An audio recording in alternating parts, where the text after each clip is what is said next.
Question अधिक करवा चुके हैं। भले ही एक क्वेश्चन 2 बार रिपीट हो जाए, 3 बार रिपीट हो जाए, मतलब उससे नहीं है, लेकिन हमने प्रैक्टिस करवाया है ना।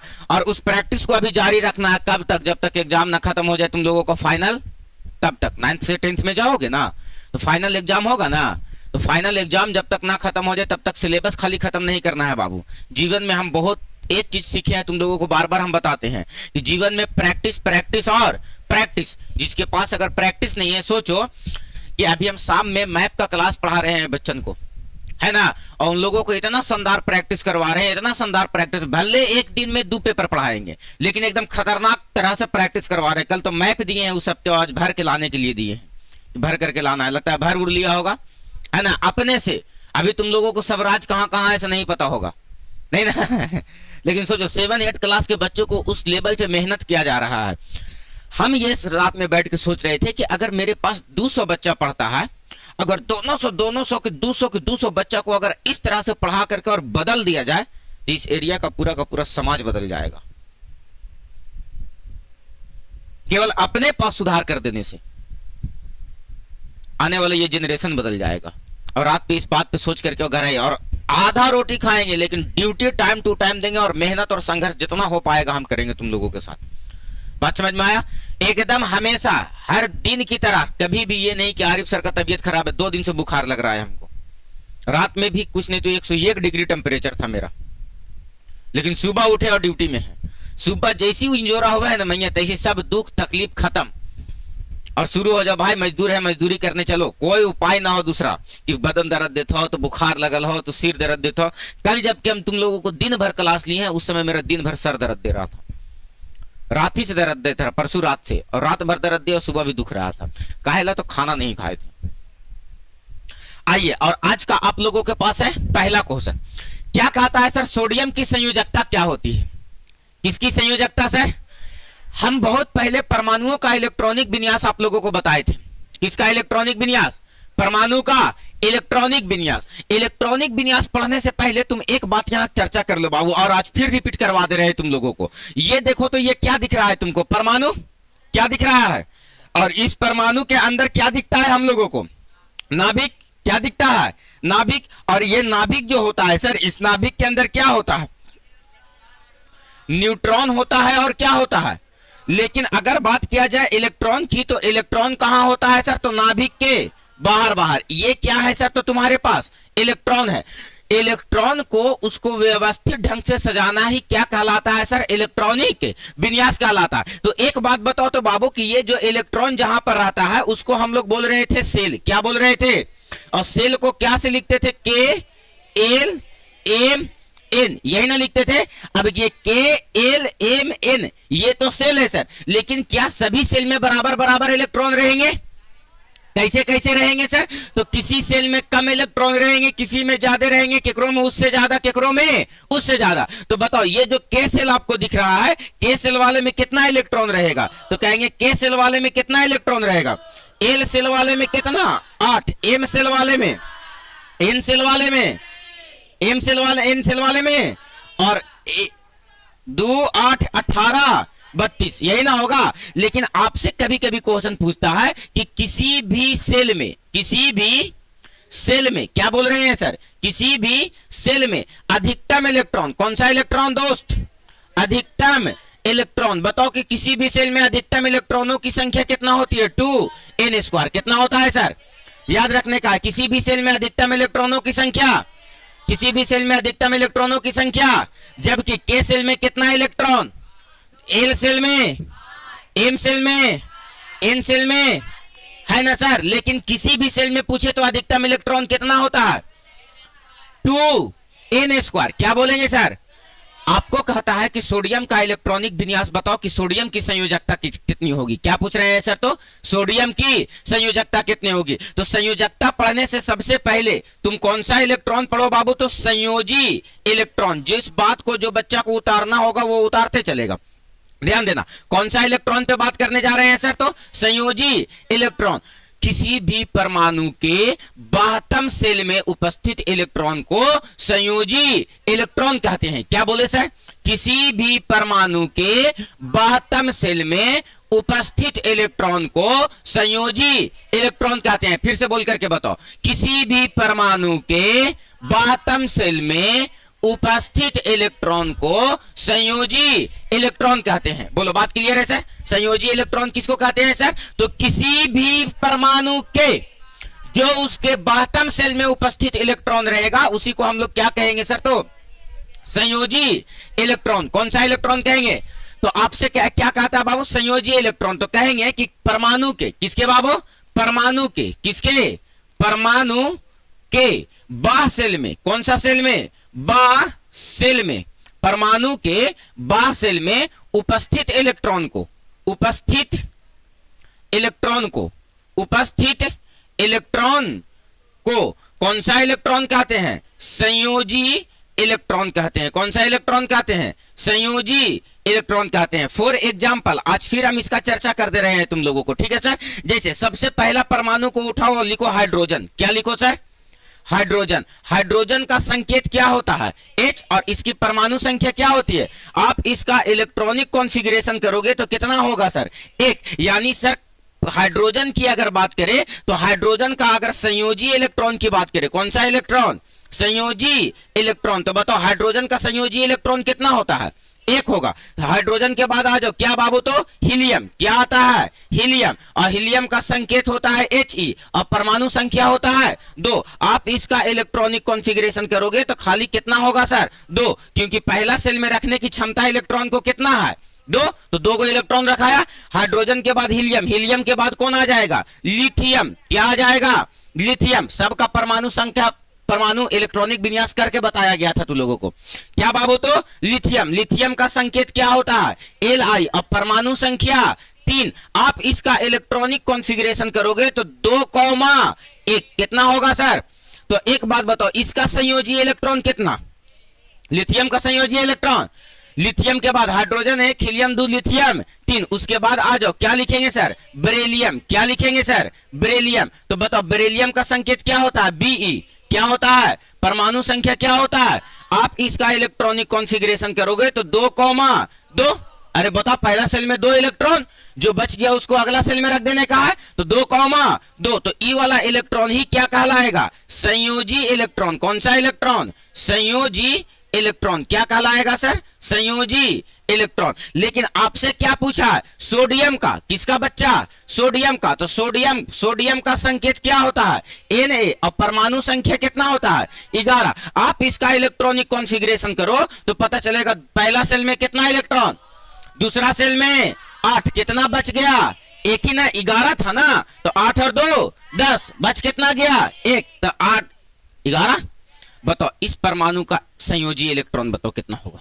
1। इसका संयोजी इलेक्ट्रॉन कितना होगा? इसका संयोजी इलेक्ट्रॉन, तो बताओ इसका संयोजी इलेक्ट्रॉन कितना हो जाएगा? 1 हो जाएगा सर। बोलो यस या नो सर? उसी तरह से अगर मैग्नीशियम का परमाणु संख्या 12 होता है, मैग्नीशियम का परमाणु संख्या अगर हम बात करें सर तो मैग्नीशियम का परमाणु संख्या क्या होता है? मैग्नीशियम। क्या बोलेंगे सर? मैग्नीशियम। परमाणु Mg, संकेत क्या होता है? Mg। परमाणु संख्या कितना होता है? 12। इसका इलेक्ट्रॉनिक कॉन्फ़िगरेशन करो 2,8,2। इसका संयोजी इलेक्ट्रॉन कितना मिल गया? बताओ, क्लियर है सर? तो बताओ किसी भी परमाणु के 72 सेल में उपस्थित इलेक्ट्रॉन को कौन सा इलेक्ट्रॉन कहते हैं? किसी भी परमाणु के 72 सेल में उपस्थित इलेक्ट्रॉन को कौन सा इलेक्ट्रॉन कहेंगे? आपने इलेक्ट्रॉनिक कॉन्फ़िगरेशन किया तो 72 सेल में सबका इलेक्ट्रॉन मिला, यही इलेक्ट्रॉन को कौन सा इलेक्ट्रॉन कहेंगे? संयोजी इलेक्ट्रॉन। क्या कहेंगे सर? संयोजी इलेक्ट्रॉन। लेकिन आपसे क्वेश्चन जो पूछा है वो संयोजी इलेक्ट्रॉन नहीं बल्कि क्या पूछा है? संयोजकता। क्या पूछा है सर? अब बात को समझना कि सर आपसे क्वेश्चन संयोजी इलेक्ट्रॉन से नहीं पूछा है, ये किससे पूछा है? संयोजकता से। तो ध्यान देना, एक होता है सर संयोजी इलेक्ट्रॉन। क्या होता है सर? संयोजी इलेक्ट्रॉन, है ना। और एक होता है सर जिसको हम लोग बोलते हैं संयोजकता। क्या बोलते हैं सर? संयोजकता। ध्यान देना, अगर किसी भी परमाणु का, क्या कह रहे हैं सर? किसी भी परमाणु का अगर संयोजी इलेक्ट्रॉन 1 है, 2 है, 3 है, तो इसका संयोजकता भी 1 होगा, 2 होगा, कितना होगा? 3 होगा। अगर किसी का संयोजी इलेक्ट्रॉन 4 है तो संयोजकता भी कितना होगा?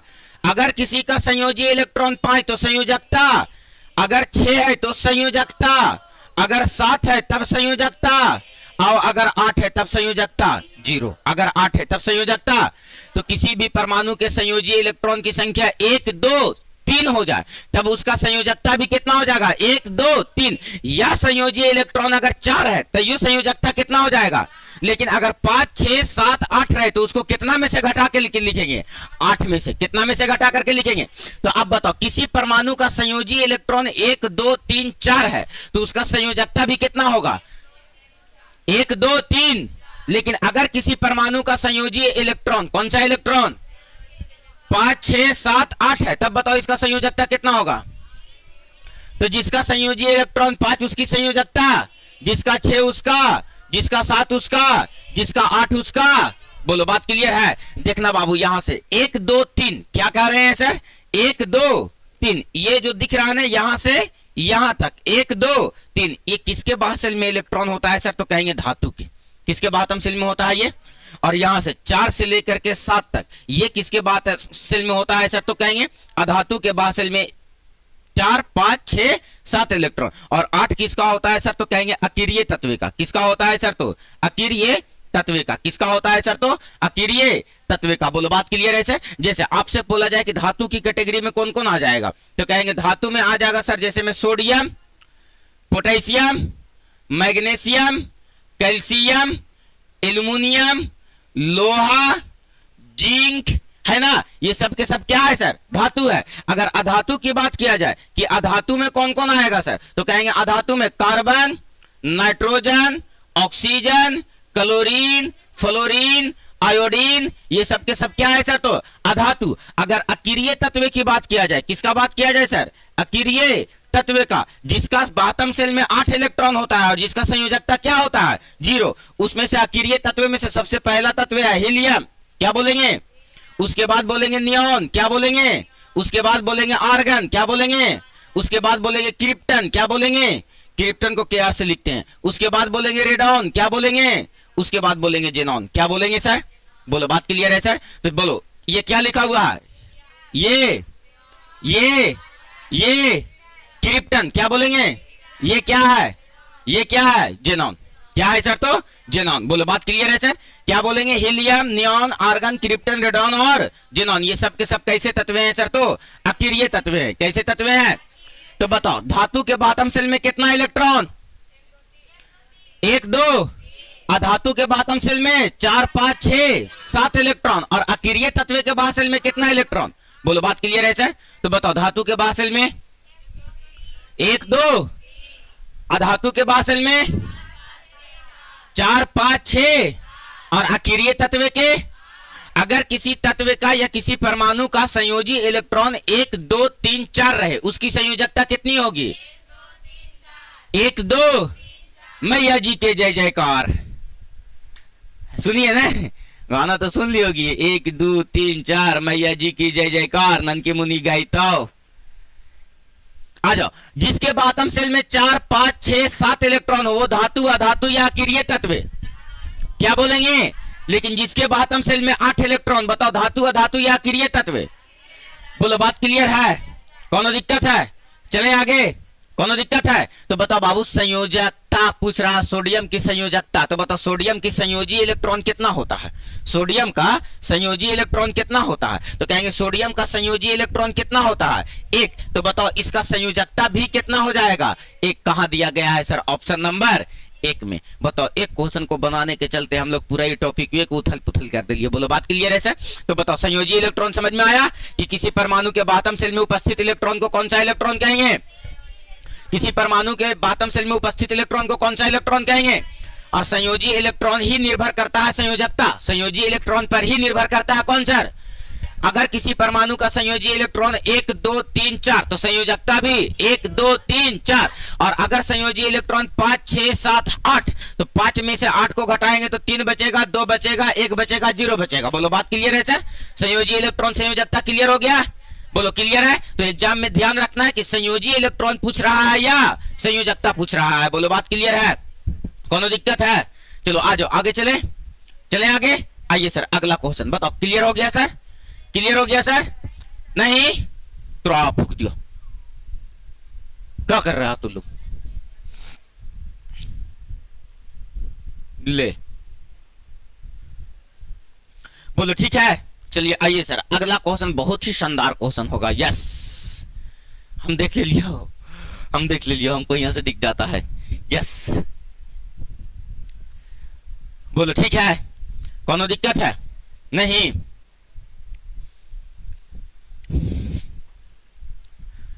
तुम लोगों को बाहर कैंपस एक दिन काम लगा हुआ है, अभी जैसे ही काम खत्म होता है, ठीक ना, बाहर में थोड़ा सा फूल वूल लगा देना है अपना कैंपस के सामने, ठीक ना। बाउंड्री पड़ गई है पूरा, यहाँ से लेकर के वहां तक, एकदम ई कोना से लेकर के ऊ कोना तक। बहुत डिस्टर्बेंस होता था, छड़ी बालू रेल पेन दिस दैट, है ना। चलिए खिंचा दिया बाउंड्री, खिंचा दिया नहीं सर, नहीं ध्यान दिए हो, है ना। तो पूरा कैंपस एकदम सेफ हो जाएगा। गमला में लाला का फूल लगा देना है, ऐसे दीवारें दीवारें दीवारें दीवारें लगे कि ठंडा में बैठ पाए तो नीचे तो वहाँ। समझ में आया? उसको तो पूरे चारों बगल से बाउंड्री पड़ जाएगा, इधर पड़ा है और सामने से भी पड़ जाएगा, सामने से केवल गेट रहेगा, साइकिल अंदर करने। हाँ, अब मजा आ जाएगा सर, साइकिल ऐसी लगा देंगे, गेट पर से ठेल देंगे ऐसे कि अब तो साइकिल बाउंड्री के अंदर है नहीं।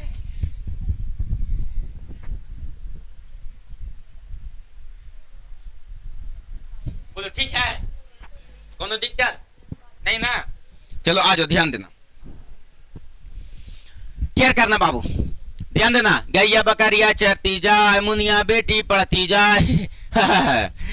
गैया बकरिया चरती जाए, मुनिया बेटी पढ़ती जाए, ये बहुत पुराना नारा है। जैसे अभी कैसे एक नारा दिया गया है, बेटी पढ़ाओ बेटी बचाओ, दिया गया है ना, उसी तरह से उस समय के जमाने में नारा दिया गया था, जिस समय में लड़कियां स्कूल नहीं जाती थी, लड़कियां खाली गाय बैल भैंस बकरी चराती थी, कुत्ता भी चराती थी, है ना। तो उस समय की बात है, एक नारा दिया गया था कि गैया बकरिया चरती जाए, मुनिया बेटी पढ़ती जाए। बात समझ में आया? तो उस समय ये नारा बहुत इफेक्ट किया था, बात समझ में आया? बहुत लोगों पे प्रभाव पड़ा था। जिस तरह से बेटी बचाओ बेटी पढ़ाओ का नारा दिया गया और उसका प्रभाव पड़ा तुम लोग पर। देखो सबके सब ड्रेस में पहुंचे, आज फोटो खिंचवाएंगे तुम लोग के साथ। आज सब में ड्रेस रोज रोज कहते हैं लेकिन नहीं खिंचवा पाते हैं, आज यहाँ पर बुला के फोटो खिंचवाएंगे। रुको, सब जितना ड्रेस वाली ना है सबको किट मिला था स्कूल में। यस सर, तो आज वही हाल तुम लोगों के भी है। जितना बच्चा ड्रेस में है, लड़का लोग भी ड्रेस में है जी, है दो चार गो की दुए गो है, ओखनी तो ऊपरे वाला शर्टवा ठीक ड्रेसों वाला पहनेगा, नीचे वाला कुछ पहन के चले आएगा बेटा, ट्राउजर पहन के चले आएगा, तो लाल पैंट फुल पैंट पहन के चला आएगा।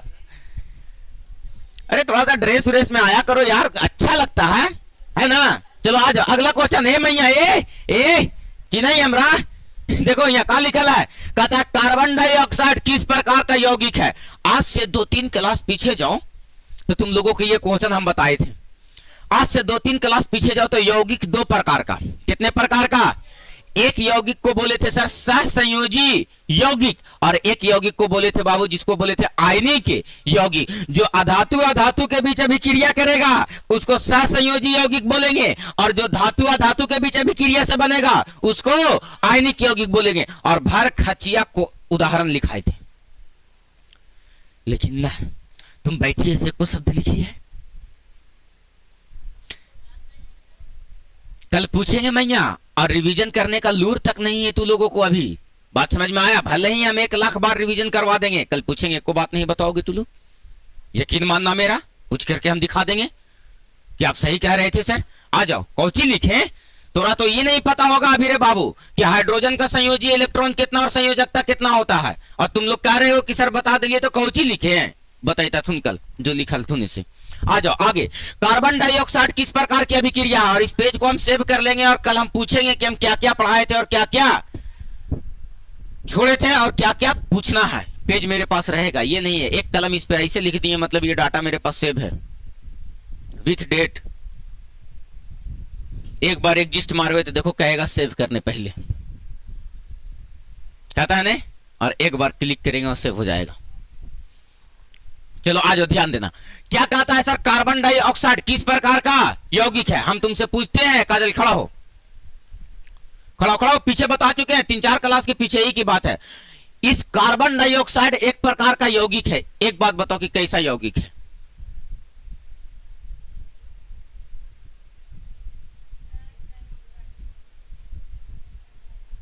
और एक आगो यौगिक का नाम बताओ जो सहसंयोजी यौगिक है।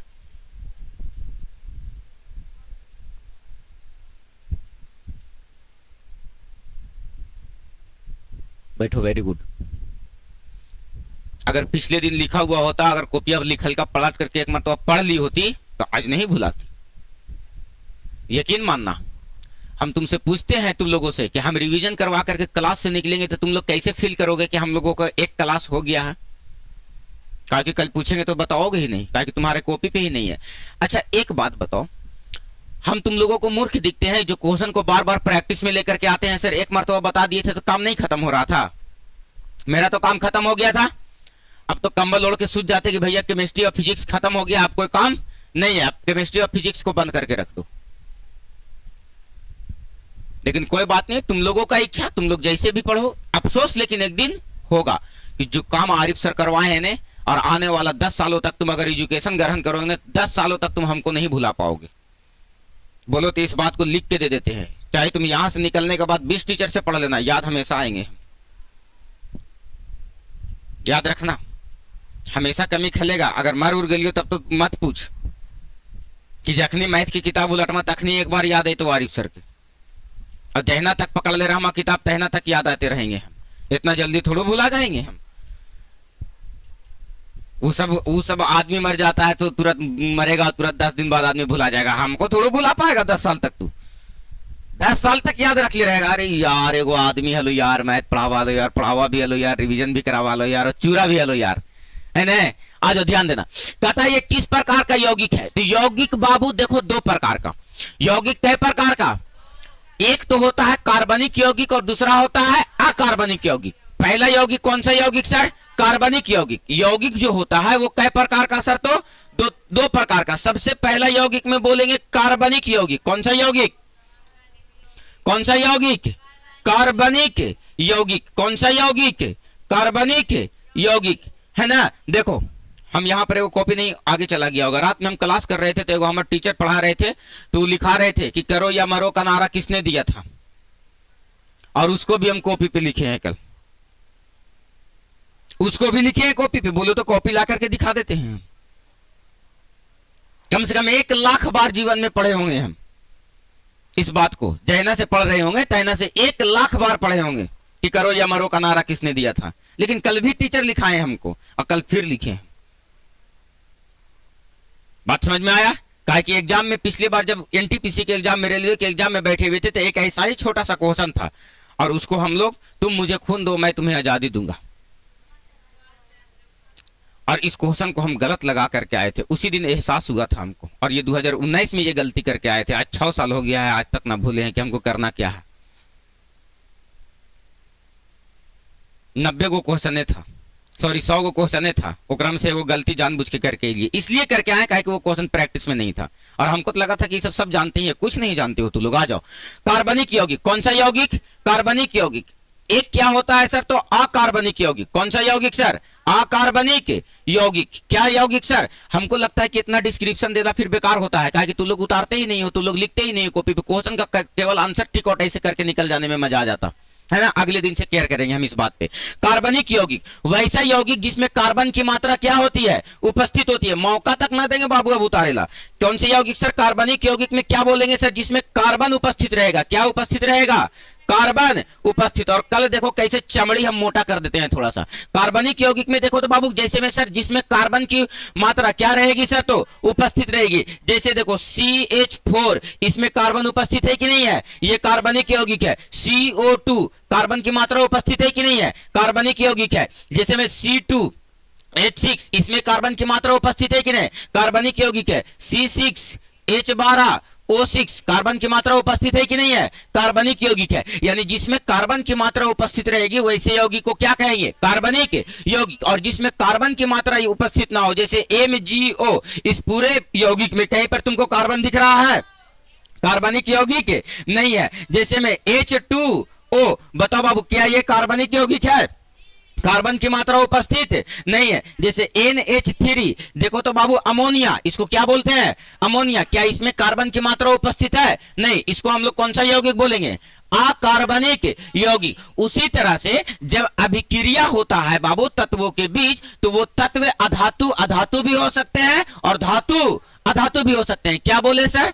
अधातु और अधातु भी हो सकता है, अधातु और अधातु भी। तो जब अधातु अधातु के बीच अभिक्रिया से बनेगा तो ऐसे यौगिक को बोलते हैं सहसंयोजी यौगिक। क्या बोलते हैं सर? सहसंयोजी यौगिक। कैसा यौगिक को सहसंयोजी यौगिक बोलेंगे? जो अधातु अधातु के अभिक्रिया से बनता है। जैसे कहने का मतलब है कि यहां देखो, कार्बन भी क्या है? अधातु। ऑक्सीजन भी क्या है? और अधातु अधातु के अभिक्रिया से बना है, यानी ये यौगिक कैसा यौगिक है? सहसंयोजी यौगिक। सहसंयोजी यौगिक में देखो कौन कौन आ जाएगा? कार्बन डाई ऑक्साइड, कार्बन डाई, देखो तो कार्बन भी अधातु और ऑक्सीजन भी। कार्बन मोनो ऑक्साइड, कार्बन भी अधातु और ऑक्सीजन भी। H2O हाइड्रोजन भी अधातु और ऑक्सीजन भी। NH3 अमोनिया, नाइट्रोजन भी अधातु और हाइड्रोजन भी। ये सब के सब कैसा यौगिक कहलाएगा?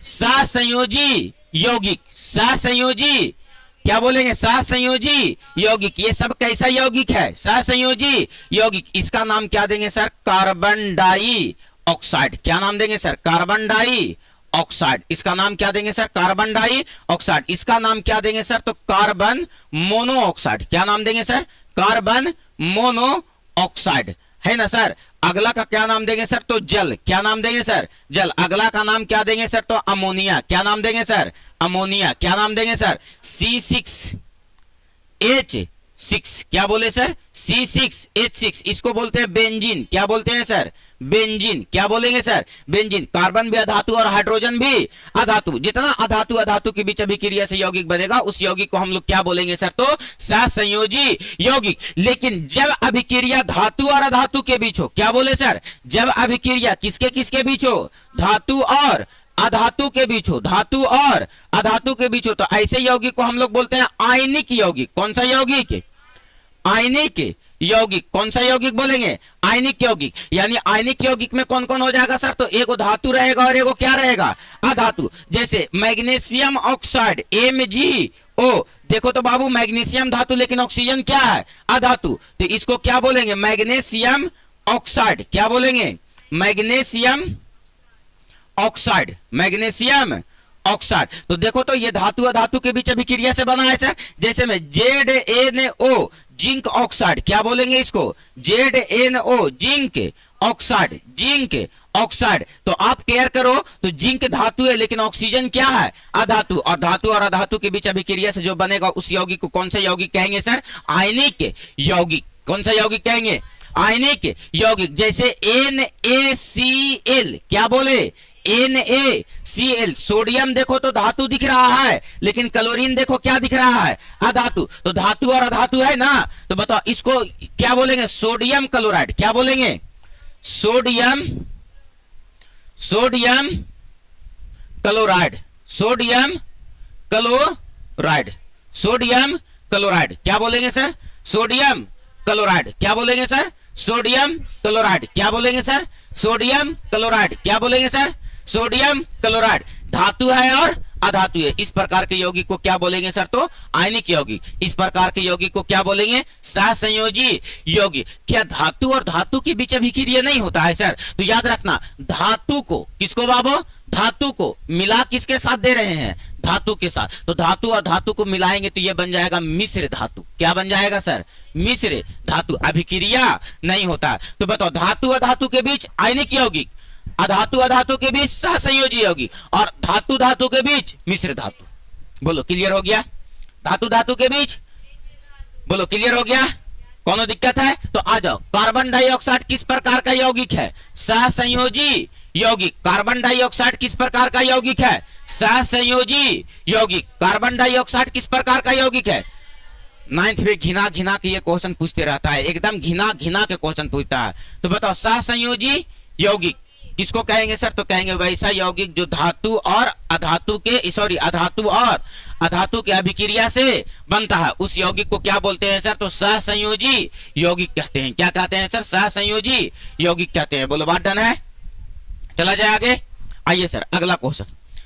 क्या कहता है, द्रव्यमान संरक्षण का सिद्धांत किस क्रिया में लागू होता है? द्रव्यमान संरक्षण का सिद्धांत किस क्रिया में लागू होता है? उतर गया था, उतर गया था, उतर फटाक से। क्या कहता है, द्रव्यमान संरक्षण का सिद्धांत कहां लागू होता है? रासायनिक अभिक्रिया में। कहां लागू होता है? रासायनिक अभिक्रिया में। कहोगे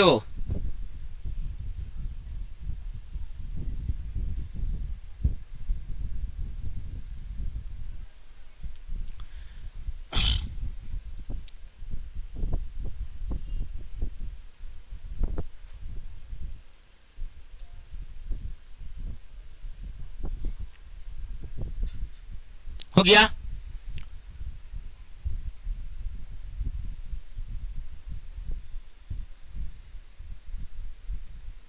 डन है? चलो आ जाओ, बताओ आयनिक यौगिक किसको कहेंगे? आयनिक यौगिक किसको कहेंगे? सहसंयोजी यौगिक किसको कहेंगे? और मिश्र धातु कब बनेगा? धातु और धातु और धातु और क्लास 10th में जाओगे तो आयनिक यौगिक और सहसंयोजी यौगिक को बहुत विस्तार से पढ़ना है। आयनिक यौगिक और सहसंयोजी यौगिक को बहुत विस्तार से पढ़ना है। बोलो चले आगे सर। आइए अगला क्वेश्चन कहता है, बाबू द्रव्यमान संरक्षण का नियम किस क्रिया में लागू होता है? रासायनिक अभिक्रिया में। द्रव्यमान संरक्षण का नियम किसमें लागू होता है? रासायनिक। जब दो या दो से अधिक तत्व या यौगिक या पदार्थ आपस में क्रिया करके नए गुण वाला पदार्थ का निर्माण करता है सर, उस प्रक्रिया को हम लोग क्या कहते हैं? रासायनिक अभिक्रिया। क्या कहते हैं सर? रासायनिक अभिक्रिया। तो आपको एक क्वेश्चन देते हैं कि रासायनिक अभिक्रिया से आप क्या समझते हैं? क्या है क्वेश्चन सर? रासायनिक अभिक्रिया से आप क्या समझते हैं? रासायनिक अभिक्रिया से आप क्या समझते हैं? क्या समझते हैं? लिखेंगे, जब दो या दो से अधिक पदार्थ आपस में क्रिया करके नए गुण वाला पदार्थ का निर्माण करता है उसे रासायनिक अभिक्रिया कहते हैं। क्या कहते हैं सर? रासायनिक अभिक्रिया कहते हैं। बोलो लिखा जाएगा, जब दो या दो से अधिक पदार्थ आपस में क्रिया कर नए गुण वाला पदार्थ का निर्माण करता है उस प्रक्रिया को रासायनिक अभिक्रिया कहते हैं। क्या कहते हैं सर? रासायनिक अभिक्रिया कहते हैं। जब दो या दो से अधिक पदार्थ आपस में क्रिया कर नए गुण वाला पदार्थ का निर्माण करता है उसी को हम लोग क्या कहते हैं सर? रासायनिक अभिक्रिया। क्या कहते हैं सर? रासायनिक अभिक्रिया। क्या कहेंगे सर? रासायनिक। फिर से बोल के बताओ।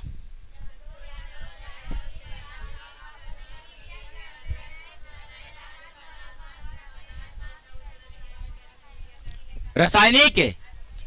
खड़ा होगी मैया नन की मुनि और बताओ भौतिक परिवर्तन किसको कहते हैं?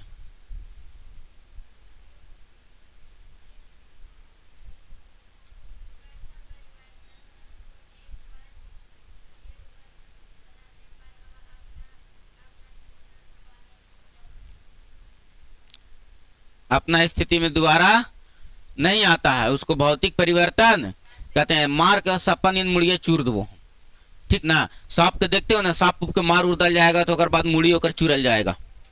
काहेला तो फोटो खींच लेता है नहीं? काहेला तो फोटो खींच लेता और फोटो खींच लेता तो अभी एगो सप्पा के मारनी है ना, एक और तिया तो मार कर डस लेता। बैठो बैठो बैठो। एक परिवर्तन होता है भौतिक परिवर्तन। कौन सा परिवर्तन?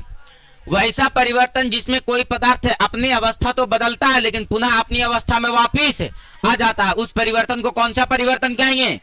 जैसे ये मार्कर को अगर टेढ़ा कर दो तो इसको सीधा किया जा सकता है सर, तो टेढ़ा हुआ तो परिवर्तन हो गया ना, तो कौन सा परिवर्तन ये कहलाएगा? क्योंकि सीधा करके सीधा किया जा सकता है सर। जैसे बर्फ है, बर्फ से पानी है, पानी से बर्फ बनाओ तो बर्फ तो बन गया सर, लेकिन उस बर्फ से दोबारा क्या बन सकता है? पानी। ये परिवर्तन कैसा परिवर्तन हो गया? भौतिक परिवर्तन। कैसा परिवर्तन?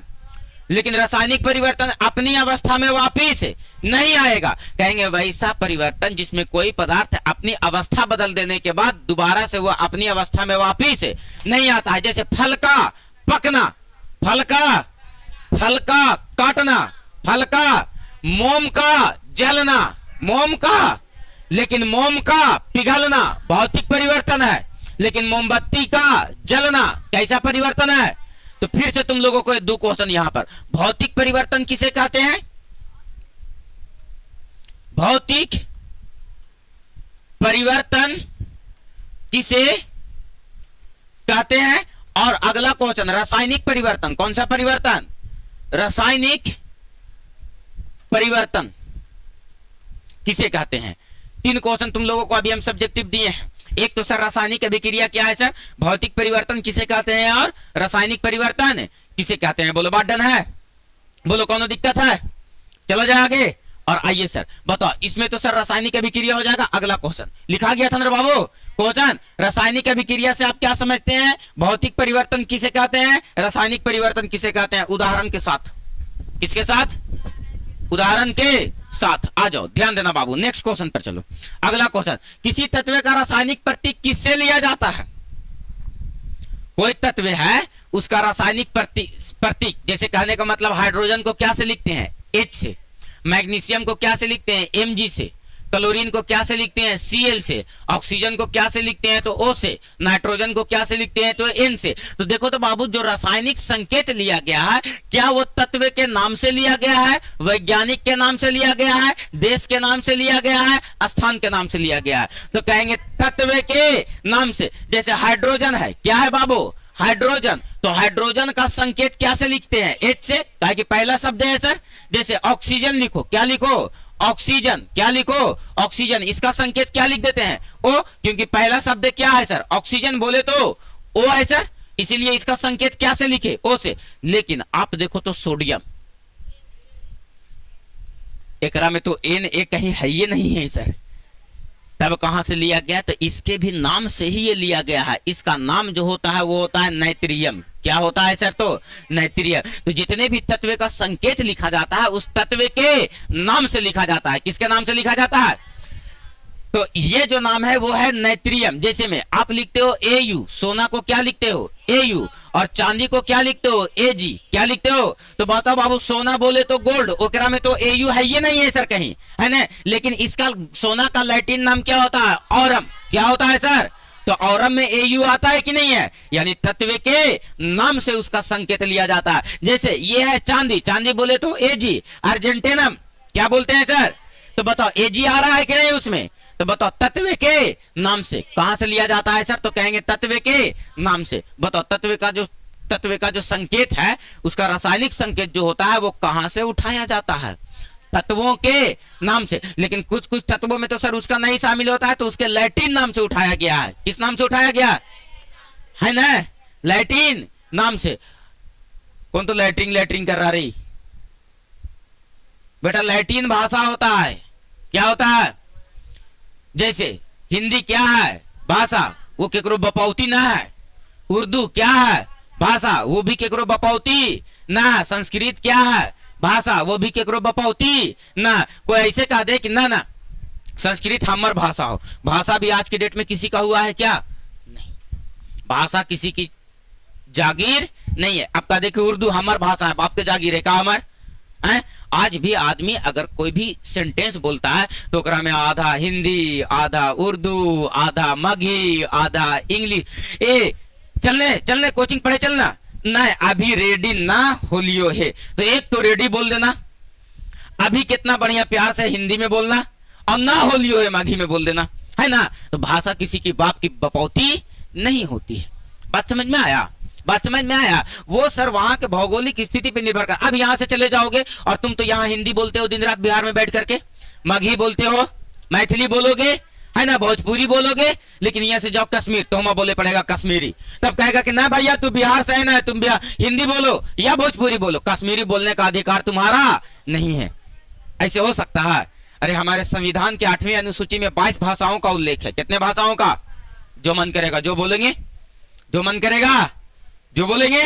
बोलो बात क्लियर है? चलो आ जाओ, ध्यान देना। तो भाषा जो पहला शब्द है उसका तत्व का संकेत उसके नामों से लिया जाता है सर। कहता है बाबू जल एक है मिश्रण, यौगिक, तत्व या विलयन। जल क्या है? एक। अरे बाबू H2O, 2 या 2 से अधिक तत्व इसमें शामिल है। तो ये क्या है? एक यौगिक। ये क्या है? एक यौगिक। ये क्या है? एक यौगिक। जल क्या है? एक यौगिक। चीनी और बालू को मिलाओ, किसको मिलाओ? चीनी और बालू को, ये क्या बनेगा? मिश्रण। क्या बनेगा सर? मिश्रण। क्या बनेगा सर? जैसे हाइड्रोजन खाली लिख दिए तो ये क्या कहलाएगा? तत्व। ऑक्सीजन खाली लिख दिए तो ये भी क्या कहलाएगा? तत्व। लेकिन O2 लिख दिए तब क्या कहलाएगा? बोलो, मैटर डन हो गया सर। तो जल क्या है? जल क्या है? कार्बन डाइऑक्साइड क्या है? NH3 क्या है? कैसा यौगिक है? अकार्बनिक यौगिक। कैसा यौगिक है? ये कैसा यौगिक है? ये कैसा यौगिक है? अच्छा, ये कैसा यौगिक है? कहेंगे सहसंयोजी यौगिक है। ये भी कैसा यौगिक है? सहसंयोजी। धातु अधातु रहता तब कैसा यौगिक रहता? आयनिक यौगिक। कैसा यौगिक रहता? कैसा यौगिक रहता? आ जाओ अगला क्वेश्चन। तो बताओ, जल क्या है सर? तो एक यौगिक है। जल क्या है सर? तो एक यौगिक है। कहां दिख रहा है सर? तो ऑप्शन नंबर डी में। आ जाओ अगला क्वेश्चन। कहता यदि किसी वस्तु पर कोई बाहरी बल, यदि कोई किसी वस्तु पर कोई बाहबल कार्य नहीं करता है तो वह रुक जाती है, वह समान गति से चलती रहेगी, वह तेज हो जाती है या वह दिशा बदल देती है। तो देखो, कल के क्वेश्चन में भी ये क्वेश्चन था सर, रेस्ट एंड मोशन से, है ना? गति और विराम से कल ये क्वेश्चन था। क्या क्वेश्चन था सर? कि अगर कोई वस्तु गति में है तो वो गति में ही रहना चाहता है। कब तक? जब तक उस पर कोई बाहरी बल कार्य। तो अरे बाबू, कोई वस्तु अगर लुढ़क रहा है, उस पर कोई बाहरी बल कार्य ना करेगा तो वो वस्तु क्या में रहेगा? गति में। क्या में रहेगा? अगर उसके गति को और तेज करना है तो उस पर बाहरी बल लगाना पड़ेगा, पीछे से धक्का देंगे तब ना स्पीड उसका बढ़ेगा। या उसको रोकना है तो आगे से रोकना पड़ेगा कि भैया रुक जाओ, यस या नो सर, तब ना रुकेगा। यानी सर उस पर बाहरी बल कार्य तो फूक दियो। यूपीएस ऑन नहीं था क्या जी? बताओ। तो बताओ, कोई भी वस्तु अगर उस पर बाहरी बल कार्य ना करता है, बाहरी बल कार्य ना करता है, तो बताओ वो गति में है तो क्या में रहना चाहेगा? गति में। या विराम में है तो क्या में रहना चाहेगा? विराम में।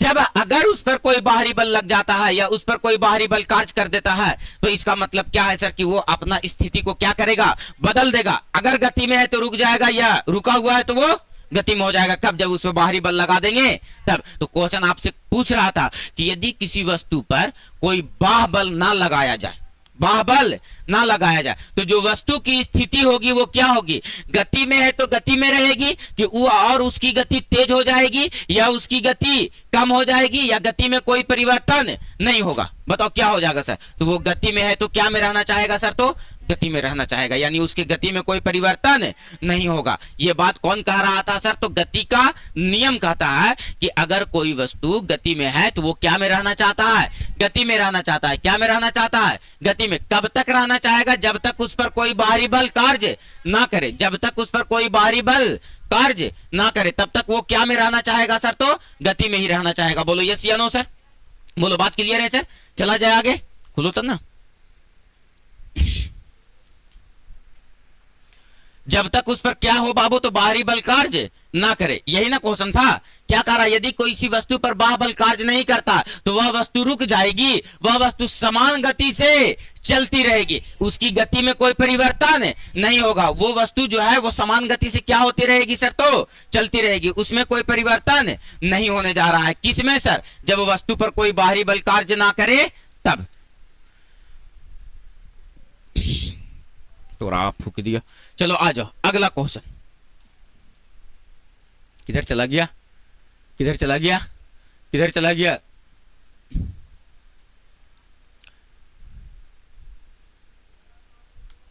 यही क्वेश्चन ना था? इस पर कोई बाहरी बल कार्य ना करेगा, मतलब सर वस्तु क्या में रहेगी सर? तो तोरा फूक दिया। वस्तु क्या में रहेगी सर? तो गति में रहेगी। क्या में रहेगी? गति में ही रहेगी। कहां दिया गया है सर? ऑप्शन नंबर बी में। आइए सर, आपके पास नेक्स्ट क्वेश्चन है। गतिज ऊर्जा किस पर निर्भर करती है? गतिज ऊर्जा बराबर बताओ सूत्र।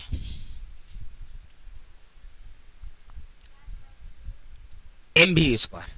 क्या होता है सर? गतिज ऊर्जा बराबर क्या बराबर सर? तो गतिज ऊर्जा बराबर, बैठो, गतिज ऊर्जा बराबर क्या होता है सर? 1/2 mv²। m क्या है सर? तो कहेंगे द्रव्यमान। m क्या है सर? द्रव्यमान। v क्या है सर? तो वेग। क्या है सर? तो वेग। अगर किसी वस्तु का द्रव्यमान बढ़ा देंगे तो इसका गतिज ऊर्जा का मान भी क्या हो जाएगा, बढ़ जाएगा। और अगर किसी वस्तु का वेग बढ़ा देंगे तो ये गतिज ऊर्जा का मान क्या हो जाएगा, बढ़ जाएगा। क्या हो जाएगा सर, बढ़ जाएगा। क्या हो जाएगा सर, तो गतिज ऊर्जा बराबर क्या होता है, 1/2 mv²। तो बताओ गतिज ऊर्जा किन किन चीजों पर निर्भर कर रहा है, एक तो m पे और दूसरा वेग पे। एक तो वस्तु के द्रव्यमान पे और दूसरा वस्तु के वेग पे। तो कहता है गतिज ऊर्जा किस पर निर्भर करती है, द्रव्यमान और वेग दोनों पर। तो कहेंगे यस सर, केवल द्रव्यमान पे नहीं, द्रव्यमान और वेग दोनों पे, केवल वेग पे नहीं, किसी पर भी नहीं निर्भर करता है कि द्रव्यमान पे और वेग पे। तो बताओ गतिज ऊर्जा बराबर 1/2 mv²। क्या बोलेंगे सर, mv²। अगर वस्तु का वेग बढ़ाएंगे, क्या बढ़ाएंगे, वेग बढ़ेगा। क्या बढ़ेगा, वेग बढ़ेगा। तो गतिज ऊर्जा का मान भी क्या होगा, बढ़ेगा। कहेंगे गतिज ऊर्जा क्या होगा, बढ़ेगा। गतिज ऊर्जा क्या होगा, बढ़ेगा। और अगर द्रव्यमान बढ़ाते हैं, क्या बढ़ाते हैं सर, द्रव्यमान बढ़ेगा, द्रव्यमान क्या होगा, बढ़ेगा। तब बताओ गतिज ऊर्जा भी क्या होगा सर, तो बढ़ेगा। गतिज ऊर्जा भी क्या होगा, गतिज ऊर्जा क्या होगा सर, तो बढ़ेगा। तो बताओ किसी वस्तु का वेग बढ़ा दिए, किसी वस्तु का वेग बढ़ा दिए, किसी वस्तु का द्रव्यमान बढ़ा दिए, गतिज ऊर्जा का मान क्या होगा, बोलो बात क्लियर है, कौन दिक्कत है। तो बताओ क्या होगा सर, तो द्रव्यमान और वेग दोनों पर निर्भर करता है। तो बताओ गतिज ऊर्जा बराबर क्या होता है सर, 1/2 mv²। 1/2 m। गतिज ऊर्जा किन किन बातों पर निर्भर करती है, वस्तु का द्रव्यमान और वस्तु का, एक होता है स्थितिज ऊर्जा। कौन सा ऊर्जा होता है सर, स्थितिज ऊर्जा। ये स्थितिज ऊर्जा बराबर क्या होता है, mgh। क्या होता है सर, देखो तो ये तो वस्तु के द्रव्यमान पर निर्भर करेगा और वस्तु के ऊंचाई पर निर्भर करेगा। बोलो बात क्लियर है सर, बोलो बात डन है सर। तो बताओ एक क्या होता है सर, स्थितिज ऊर्जा। स्थितिज ऊर्जा बराबर क्या होता है, mgh। और एक होता है गतिज ऊर्जा 1/2 mv²। बोलो बात क्लियर है सर, कौन दिक्कत है। तो ये किस पर निर्भर करेगा सर, तो दोनों पर, वेग और द्रव्यमान दोनों पे। बोलो बात क्लियर है, चला जाए आगे अगला क्वेश्चन। आइए सर अगला क्वेश्चन कहता है गतिज ऊर्जा बराबर क्या होता है, 1/2 mv²। अभी तुरंत ना लिख करके आया है, गतिज ऊर्जा बराबर 1/2 mv²। गतिज ऊर्जा बराबर 1/2 mv²। गतिज ऊर्जा बराबर 1/2 mv²। गतिज ऊर्जा बराबर, आइए सर कहता गुरुत्वीय त्वरण g का मान पृथ्वी पर कितना होता है, 9.8 मीटर पर सेकेंड। 9.8 मीटर पर सेकेंड स्क्वायर। क्या होता है सर, 9.8 मीटर पर। अब मैटर है ये जी का मान जगह जगह पर बदलते रहता है। जी का मान जगह जगह पर क्या होते रहता है, जैसे मान लो कि ये पृथ्वी है सर, ये क्या है ना। तो देखो ई वाला तो विषुवत रेखा है, कौन सी रेखा है, और ई वाला कौन सी रेखा है, ध्रुव है। कौन सा है सर, तो देखो ध्रुव पर व्यास क्या है, कम है। यहां पर भी व्यास क्या है, सबसे ज्यादा व्यास कहां है, बताओ। यहां पर जी का मान कम होगा कि अधिक होगा, लेकिन यहां पर जी का मान, यहां पर जी का मान कम होता है, यहां पर जी का मान, यहां पर जी का मान क्या होगा, अधिक। ध्रुवों पर जी का मान क्या होता है, लेकिन विषुवत रेखा पर जी का मान क्या होगा।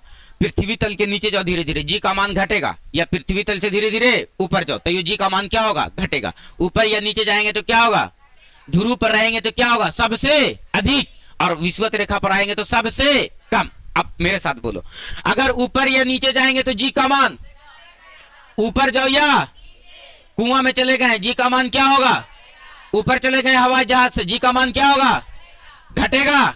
बताओ ध्रुव पर चले गए क्या होगा, और अगर विषुवत रेखा पर चले आए तो, है ना। बोलो बात क्लियर है, आ जाओ।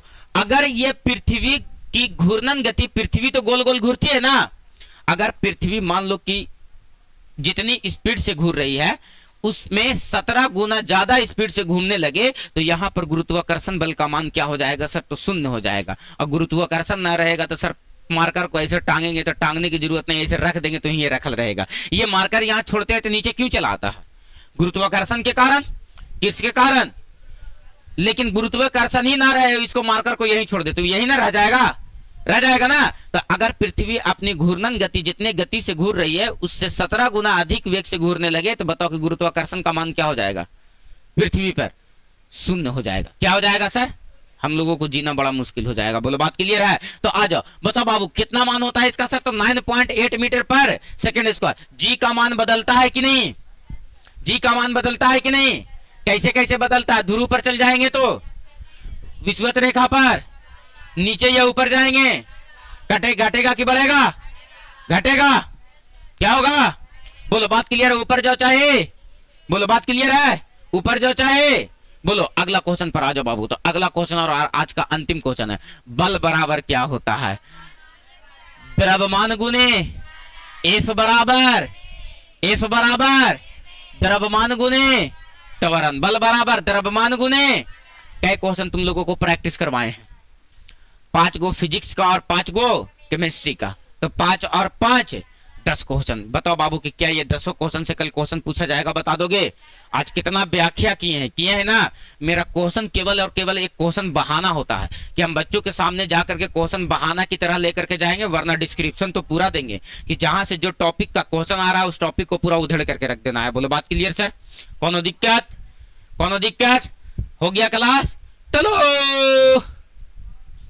चिल्लाओ, चलो।